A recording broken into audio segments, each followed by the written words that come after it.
Kemenangan sementara jatuh ke tangan pasukan Komandan Manchun.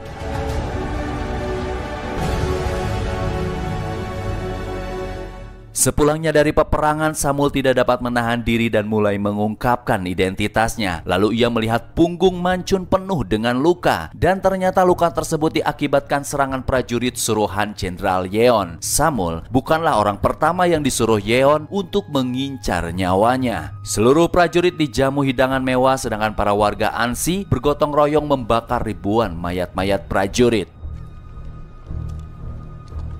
Di malam hari, Samul bermimpi diteriaki pengkhianat oleh Jenderal Yeon. Demi mengukuhkan hatinya, Samul menyelinap masuk ke dalam ruangan Manchun dan mulai menodongkan belatinya. Samul berusaha meminta penjelasan atas pengkhianatan Manchun terhadap Jenderal Yeon. Manchun mengungkapkan bahwa Yeon telah membunuh Raja Jumong dengan alasan sang raja telah berada di bawah pengaruh Kaisar Taizong, sehingga ia berniat membebaskan seluruh tawanan Tang. Akibat tindakan Yeon membuat Taizong murka dan harus terjadi peperangan besar. Lalu perkara alasan Manchun tidak ingin mengirimkan bala bantuan saat pertempuran di Gunung Jupil karena ia tahu melawan pasukan Tang di medan terbuka sama saja sedang melakukan misi bunuh diri. Dan sekarang terbukti konsep peperangan melawan pasukan Tang hanya dapat dilakukan dengan cara berlindung di balik benteng. Di tengah malam, Taizong kembali memberi kejutan dengan dihadirkannya menara pengepung, sehingga benteng Ansi berhasil ditembus dan menyerang pertahanannya.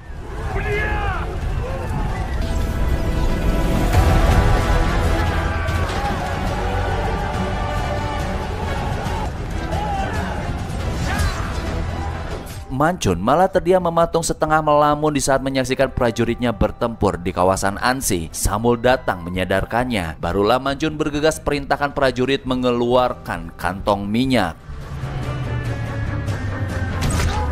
Selagi menunggu, Manchun turun tangan menghajar pasukan Tang. Setelah kantong minyak siap dilemparkan, Manchun mengeluarkan panah dan mulai mengeksekusi benteng penyerang pertama. Setelah berhasil, ia bergegas membakar benteng penyerang kedua.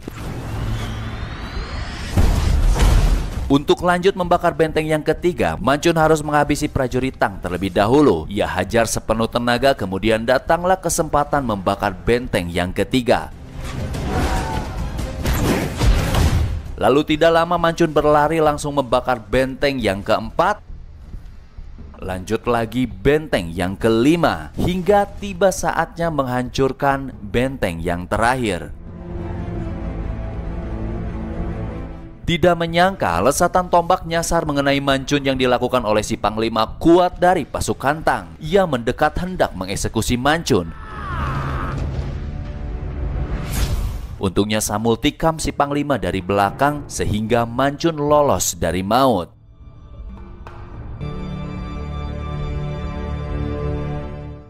Semua warga khawatir dengan kondisi Manchun. Setelah 4 hari tidak sadarkan diri, akhirnya ia siuman.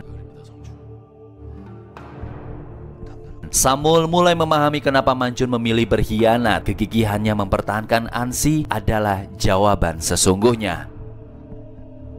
Kaisar Taizong diambang murka. Ia berpikir keras setelah berhasil menaklukkan tanah luas ribuan kilometer ke segala arah. Tapi kenapa ia tidak bisa menghancurkan benteng kecil Ansi? Taizong tidak ingin pasukannya diremehkan. Maka ia berencana akan mengambil langkah nekat dengan menggunakan si Cenayang sebagai boneka. Di malam hari, Cenayang dikirim memasuki benteng sambil membawa busur pusaka sakti milik Raja Jumong. Ia menghadap Manchun dan mulai sampaikan pesan dari Taizong bahwa ia memberikan pilihan sebelum langkah terakhirnya. Taizong akan membangun gundukan tanah lebih tinggi dari benteng Ansi sehingga tidak ada kesempatan lagi bagi pasukan Manchun untuk menahan serangannya.